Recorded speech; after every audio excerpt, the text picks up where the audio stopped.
Freedom. The failure in enforcing the 14th and 15th Amendment. The time takes place in the United States during the Reconstruction period.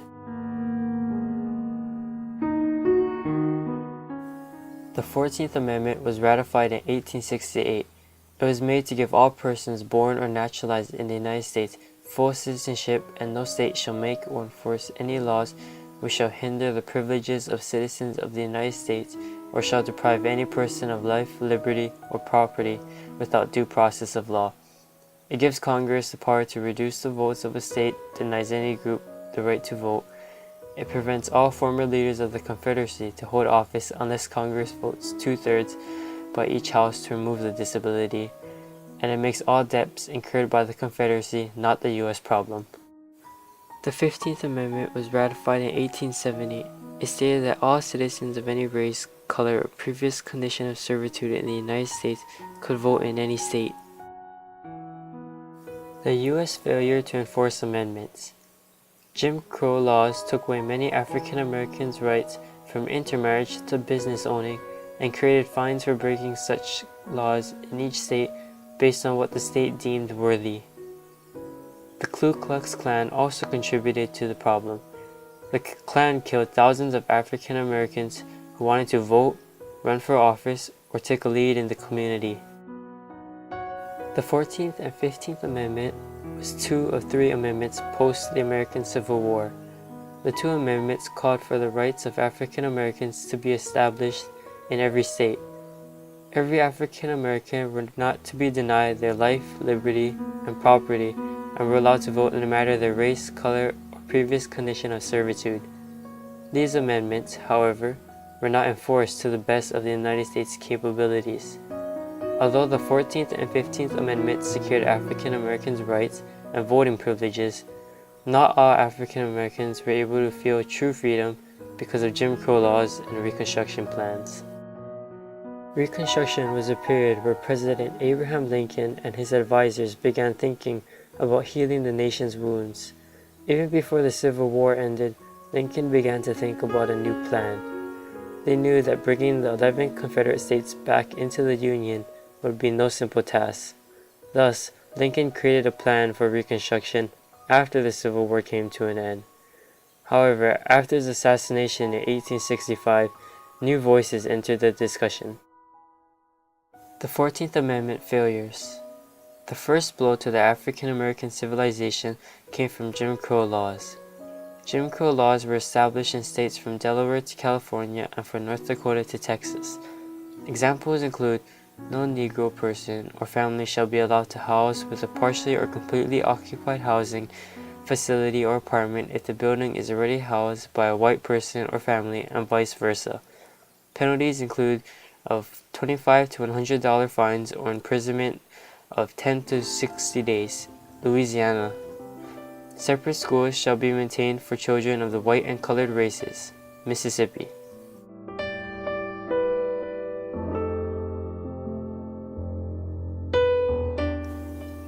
The Utilities Commission is empowered and directed to require the establishment of separate waiting rooms at all stations for the white and colored races in North Carolina. These laws were made to segregate whites and blacks from each other to create what some would call separate but equal. In retrospect, however, these laws were no separate but equal deal. The Plessy versus Ferguson case of 1896. Homer Plessy was a shoemaker of French and African license descent.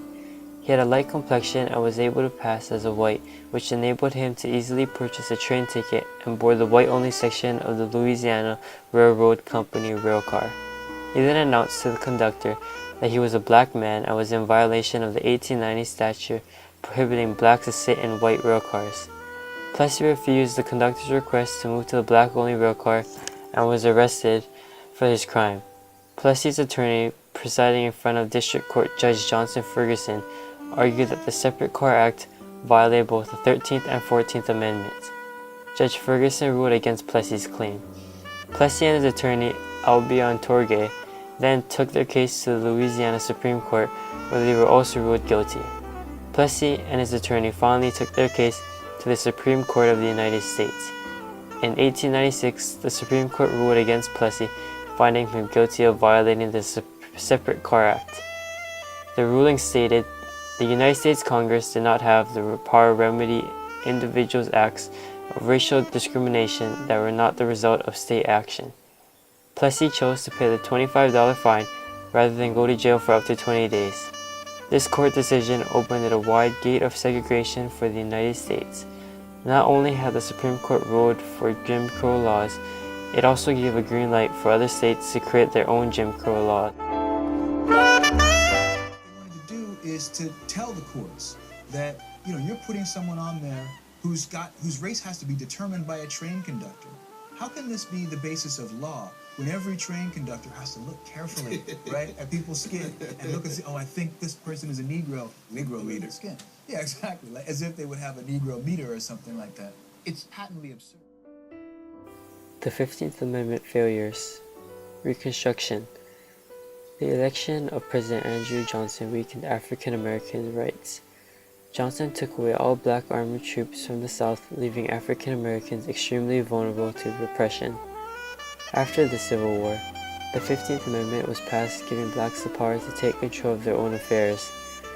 Racial prejudice was the main cause for white resistance to blacks voting. Whites still wanted power when it came to working. Former slaves who still needed work offered to do so for white plantation owners without the punishments or weak pay.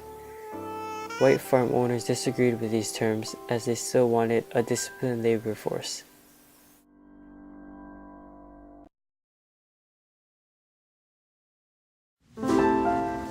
By 1866, new southern state governments were recrafted to help the white population thrive.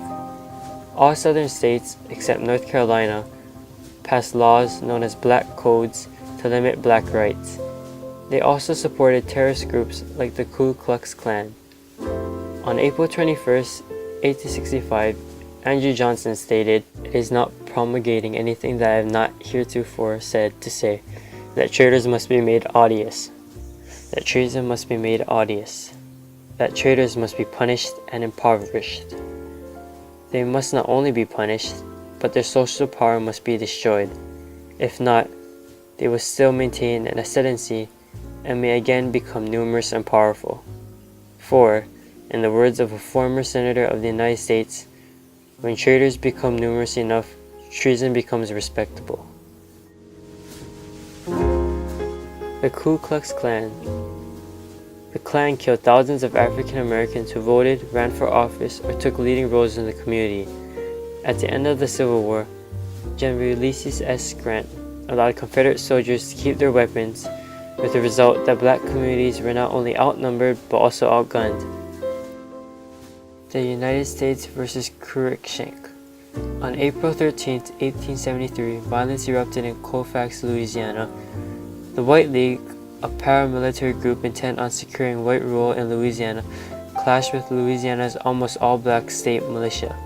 Their mission was to take back the local parish government and the Colfax courthouse. The resulting death toll was staggering. Only 3 members of the White League died, but some 100 black men were killed in the encounter. Of those, nearly half were murdered within instants after they had already surrendered. The incidents once again showed General Ulysses S. Grant how hard it would be to guarantee the rights and the safety of blacks in the South.